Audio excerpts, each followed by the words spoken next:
Good evening, ladies and gentlemen. Great pleasure to be with you all at the tail end of what's obviously been a very stimulating evening. Music is the most universal language that we have, way beyond any dialect or tongue. If you think about it, you can play a tune to a child in Sydney and the same tune to a child in Cape Town, and despite the enormous differences in experience, background, culture between those two children, they will draw the same truths, or at least some of the same truths, from that melody. So an orchestra, you would have thought, as an extension of that universality, should reflect all aspects of the community. Well, you know, if you took a snapshot of a symphony orchestra from as little as 50 years ago, how many female musicians do you think you'd see? Answer, virtually zero.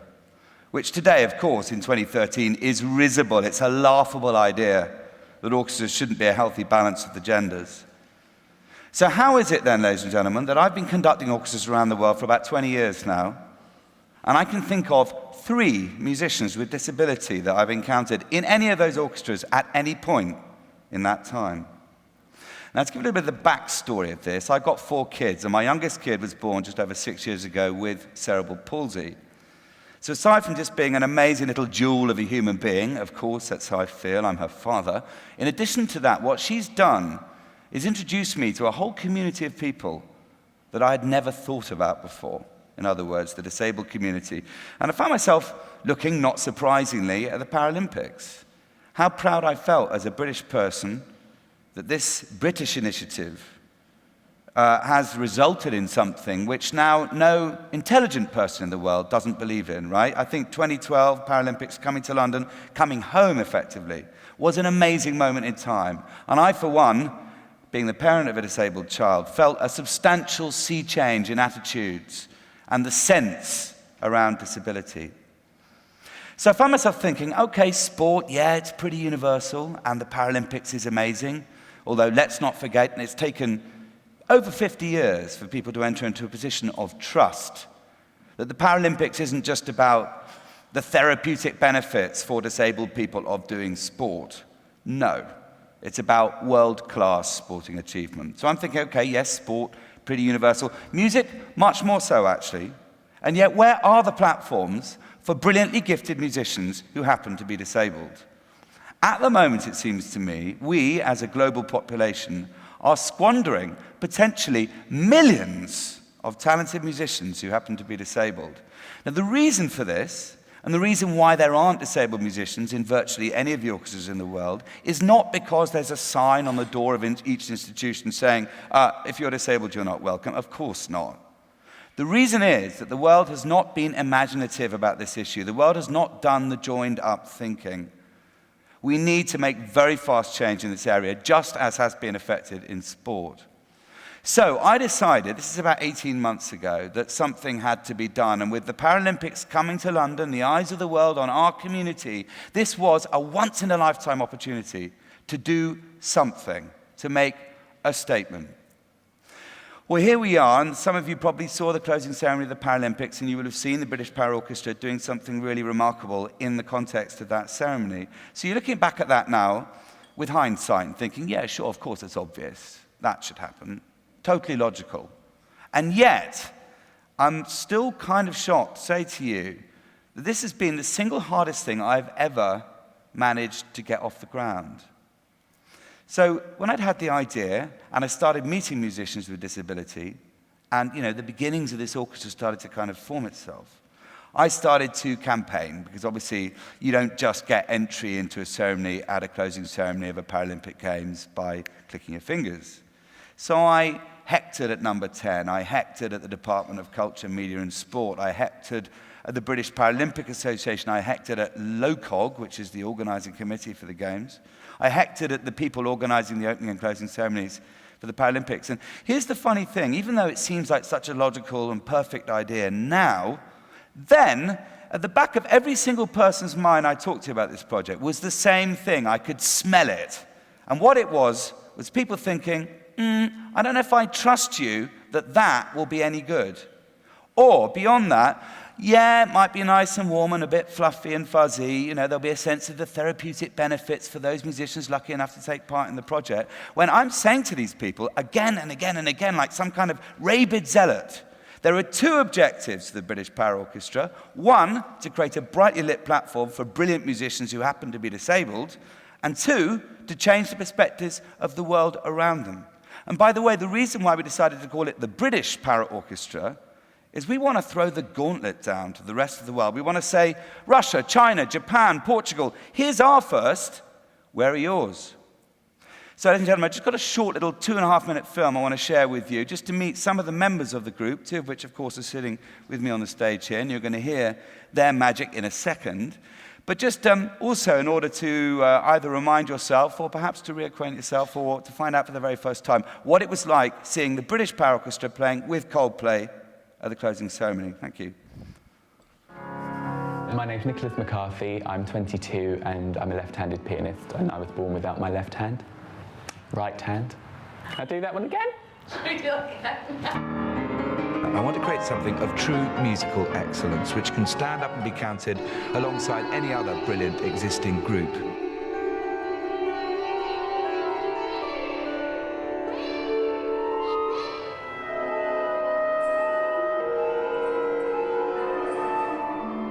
Music gave me empowerment, it gave me the ability to communicate.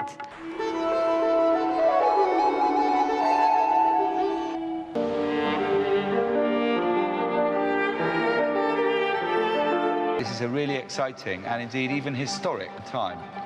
So I salute you, I rejoice in you, and I wait for your performance with bated breath. Please give them a great big warm welcome, the British Par Orchestra.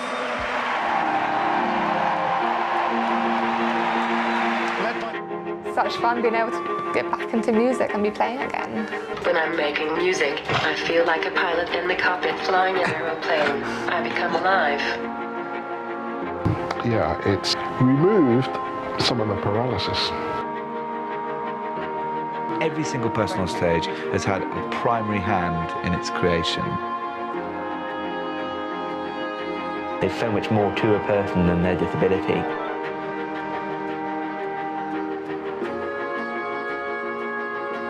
Where, then, are the platforms for brilliant musicians who happen to be disabled, just as there are amazing sporting platforms?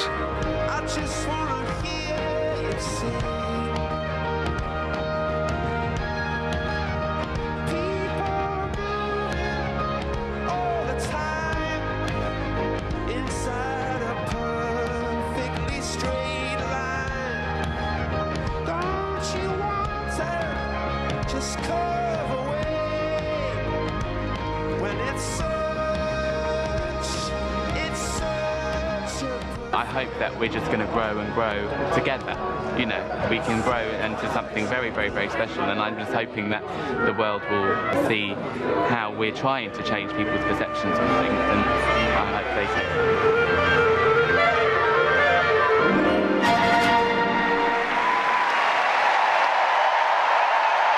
You could watch and listen to them all day. The Paralympic Orchestra playing Hymn de l'Avenir, the anthem. Well, ladies and gentlemen, the orchestra's in rude health. We're now up to nearly 30 members, and it's growing all the time. It's very exciting. We're just starting work on our first album, which is going to be out later this year. There's already one single from it, which you can buy on iTunes if you fancy. It's a new version of True Colours. The Par Orchestra working alongside about 12 Paralympian athletes, including Ellie Simmons and Martine Wright, Tanny Gray-Thompson, but also the most amazing choir, the Chaos Choir. You might sing them singing the national anthem at the opening ceremony of the Olympics. This is a choir of whom a certain proportion of the children singing are profoundly deaf, and they sing. They are phenomenal. So that's True Colours, British Par Orchestra, iTunes. Do buy it. It's all in aid of very worthy causes. Anyway, ladies and gentlemen, enough from me. Delighted to welcome two very splendid friends of mine, members of the British Par Orchestra. Gemma Lunt on soprano saxophone, Stephanie West on harp. Thank you.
wanted to say, we've had a fantastic year. Our rehearsals are so much fun.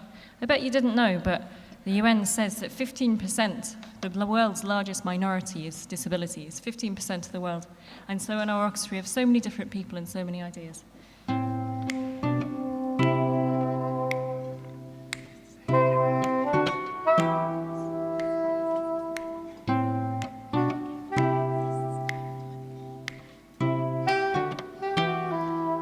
Not the white dove, nor the black raven, but the grey, grey owl.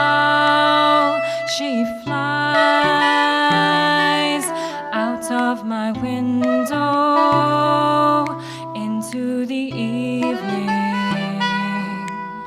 and onwards to starry skies.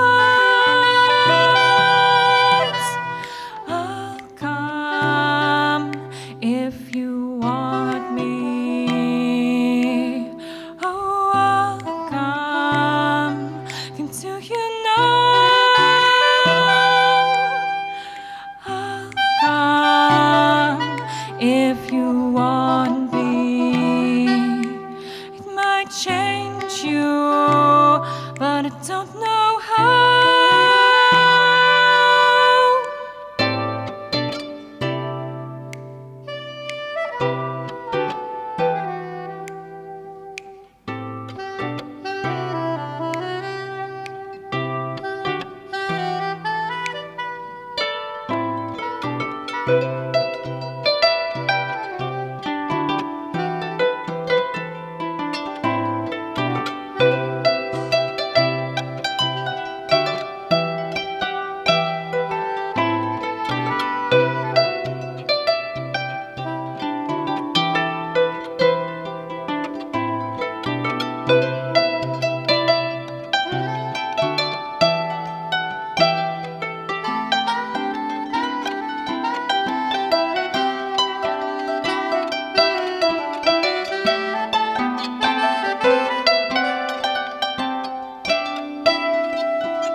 Not the white dove, nor the black raven, but the grey, grey owl.